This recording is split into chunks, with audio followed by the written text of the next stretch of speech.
Kim Jong Un, a guy shrouded in so much secrecy that even Sherlock Holmes would throw in the towel. But here we are, trying to solve the unsolvable. Unlike most world leaders, Kim doesn't spend his nights reading policy briefs. He's busy fighting insomnia by indulging in gourmet feasts that could make Gordon Ramsay tear up. Imagine waking up at 3 a.m., not to check Twitter, but to chow down on Kobe beef and a side of fine wine. Who needs sleep when you've got foie gras on standby, right? Let's talk about Kim's legendary love for gourmet food. This guy doesn't just nibble on a slice of pizza while binge watching Netflix. His daily menu features things like Kobe beef and fine wines that cost more than your rent. In fact, he's so obsessed with cheese that North Korean officials once tried to sneak into France to learn how to make it. France said no merci, but hey, at least they tried.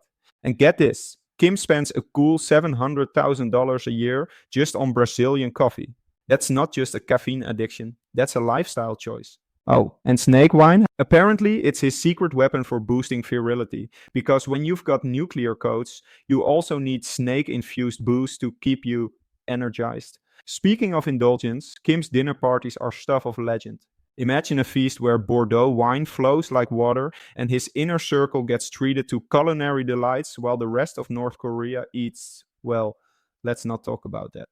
Rumor has it, Kim once drank 10 bottles of wine in one sitting. 10. That's not just drinking, that's an Olympic sport. While most of us would be out of commission for a week, Kim probably just asked for dessert. Kim's love for the finer things doesn't stop at food. The man's also a smoker, despite his country's ban on cigarettes. And not just any cigarettes, we're talking about premium brands like Marlboro and Dunhill. If smoking led to wealth, his lungs would be solid gold by now. Pair that with his daily diet of premium sausages to cure hangovers, and you've got a leader who's basically living every frat boy's dream, but with a $630 bottle of Hennessy on the side. But all this indulgence comes with a price. Kim's health has been a major topic of concern.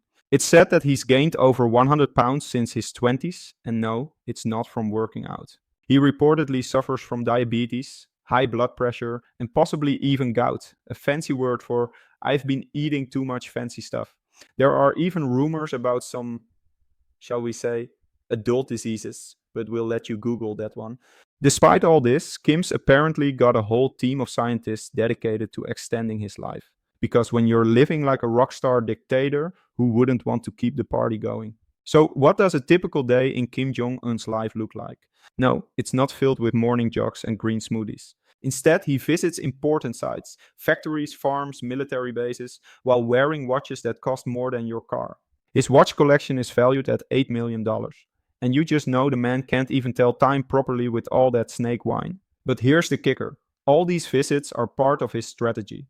It's like he's on a reality show, except the stakes are nuclear. By personally inspecting everything, Kim creates an image of being hands-on, like a DIY dictator.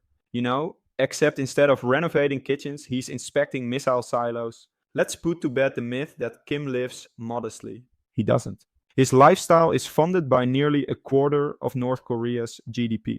Yep, while the rest of the country is just trying to get by, Kim's living like an A-list celebrity with 20 mansions, each more luxurious than the last. And we're not talking about Airbnbs here. These places come with underground bunkers, minefields, and lakes. Just your standard real estate, right? And don't even get me started on his cars. The guy has 100 luxury vehicles, including a Mercedes-Benz S600 Pullman that's basically a tank with leather seats. It's bulletproof, can keep driving even with flat tires, and costs $1 million. You know, just in case he needs to escape in style. But why stop at cars? He's got private jets and a 100-foot super yacht that's probably bigger than your apartment building. This guy doesn't just travel, he arrives and makes sure everyone knows it. At the end of his busy day, Kim doesn't just crash on the couch. He retreats to one of his 20 luxurious palaces. His main mansion, known as Mansion 55, sounds like a boy band, right? Has everything from a 1,000-seat cinema to a private railway and enough security to make Fort Knox jealous. I mean, when you're a dictator, your home isn't just a place to sleep, it's an entire military complex. So there you have it, Kim Jong Un, part dictator, part food critic, part collector of all things luxurious. From his bizarre love for gourmet cheese to his insane car collection, his life is anything but ordinary. What drives him to live this way while his country struggles? Maybe we'll never know, but one thing's for sure, this guy lives large. Let me know what you think in the comments below. And hey, next time you sip on wine or enjoy some cheese, just remember Kim's probably doing the same times 10.